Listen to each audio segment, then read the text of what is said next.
Welcome to Sew Very Easy. My name is Laura, and every year Row by Row comes out with a new theme. And for this year, 2019, their theme is Taste the Experience.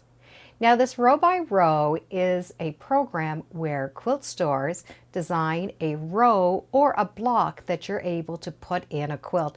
And you can go all over and collect these free patterns from different stores. Well, Timeless Treasures has come out with a free pattern that you're able to have. Now, it's not a row or a block, but it does have a lot to do with food. And this pattern has two things that we can use in our kitchen. Pot holders, and these pot holders have pockets, and placemats. The fabric lineup is a lot of fun. There's a very wide border print that goes along the length of the fabric, and it's very wide, so there's a lot of possibilities with that fabric.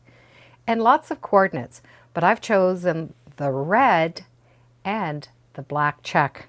In the pattern, they've used a chalkboard fabric, and this white background is the same as this check, but it's a tone on tone.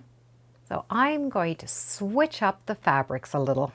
The main body of the pattern is a big chunk of that border. So there's no piecing, which makes this go very quick together. The only piecing is this along the edge. Now they have the red polka dot fabric. I'm going to use a check. And for these little squares, I'm choosing a fabric that's going to be the same fabric that I'm going to use for the back of the placemats. The fabric is a repeat of all of these patterns inside, and there's lots of possibilities to fussy cut those squares. Because my squares are going to be a light color, and here they have a dark, I want to have a dark border where they're having their light, and that I'm going to replace with the red. Let's get started by making this little side piece. For each placemat, these little squares are cut at 2 5/8 of an inch. And we've cut them on the diagonal so that the designs are sitting upright.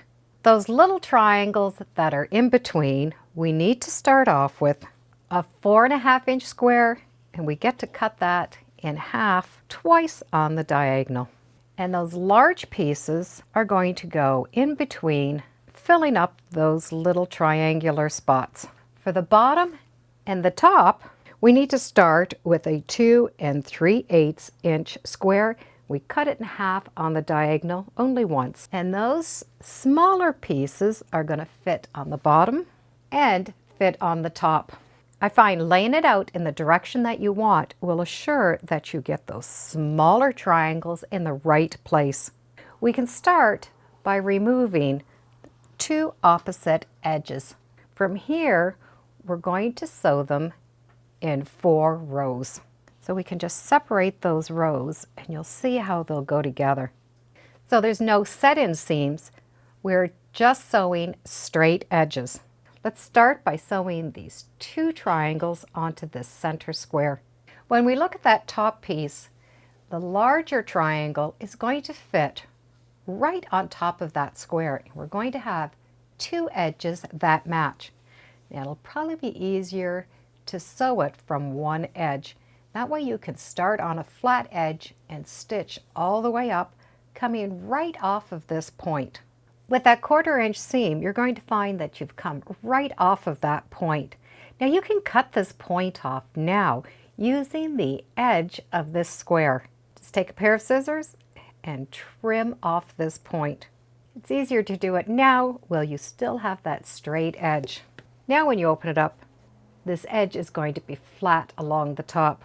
And if your fabric has been starched and pressed well, you're going to be able to just fold that over with your hand and have the seam go towards the dark side. This little triangle now needs to be stitched on. We need to find the center of that triangle and the center of that square, match up that fold line, and stitch a 1/4 inch seam. We can do the same thing and trim off those dog ears, just following the edge of that fabric. This top red triangle will get pressed towards itself. And again, finger pressing is really a great thing to do to help prevent all of these edges from stretching.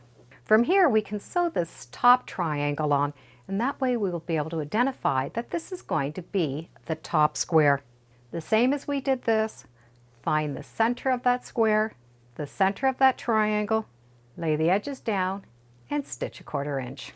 When that top triangle's been stitched on, we can trim off the edges by using the edges of that fabric. This method, by using the edge, really saves a lot of time. Finger press that triangle up to the top. Let's take a look at that second row. We have the 2 triangles that need to go on the square. We can start with one side or the other, it won't matter. We're going to match up the 2 straight edges, stitch down that 1/4 inch, and in this case I'm going to turn it upside down and stitch it from this side so that I can follow along the edge and trim off that dog ear that you stitched. Open that triangle up and finger press it towards the triangle. The next triangle is going to fit on the 2 opposite edges, and stitch coming off of that edge and trim the dog ear off. Press that red triangle to itself. And that is the second piece. The third piece we get to stitch the same way. And the bottom piece we're going to treat the same as we did the top. I now have all 4 of those units together, and these will be sewn together with straight lines. This triangle edge will fit along that square. That triangle is going to fit on this square. So these 2 seams are going to nestle together. So we can just take that and fold them together. You can feel that those seams are going to nestle. There are no other seams to match, so we can stitch a 1/4 inch coming straight off this edge.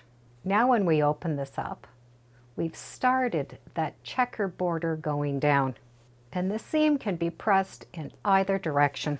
The next one's going to go on the same way.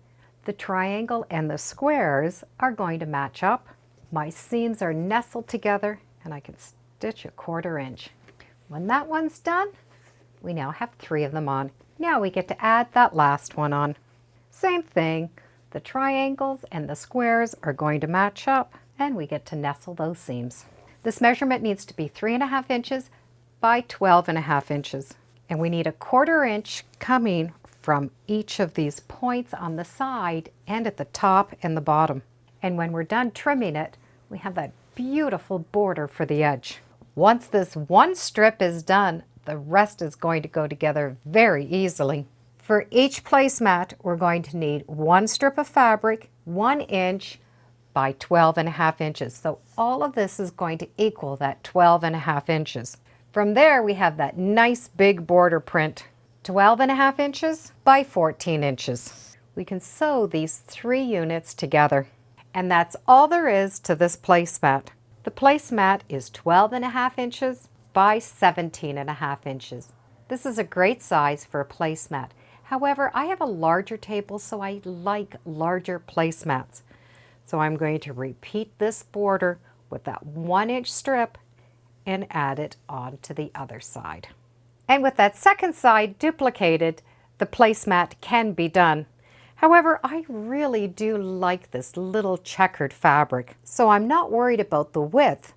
I just want the equal checkered pattern. I still have this at 12.5 inches, and I'm going to stitch that on both sides. Conveniently, each of these checkered rows equals a 1/4 inch. So I'm able to stitch right along that edge. And that 1/4 inch means I can maintain my points. My placemat now equals the 12.5 inches by 22 and about a 1/4 of an inch. And once this is quilted, I am going to use the same red fabric as a binding. For the center portion of this quilt, I've done a cross-hatched quilting, and it's all going on an angle. And my quilting is at a 1 inch square, and I've stitched in the ditch along those edges. And for these squares, I've stitched a 1/4 inch on each side of the seam, and I've just come straight down following each of those seam lines. And with that red binding, it really pulls it all together. The little diamonds on the side really add to this big striped border. Now I have my row by row, taste the experience done in placemat style. I'll put a link in the description to the free pattern, and the pattern also includes 2 pot holders, and the pot holders have little pockets in it, and of course the placemat pattern. Now this was the same pattern I used. I just added an extra edge because I really like big placemats, and I especially love the way the placemat has turned out with both of those borders on each side. It's been a fun project, and I can't wait to set my table. Thank you for joining me today on Sew Very Easy. Feel free to subscribe, and as always, come on back. Let's see what we're sewing next time in the sewing room. Bye for now.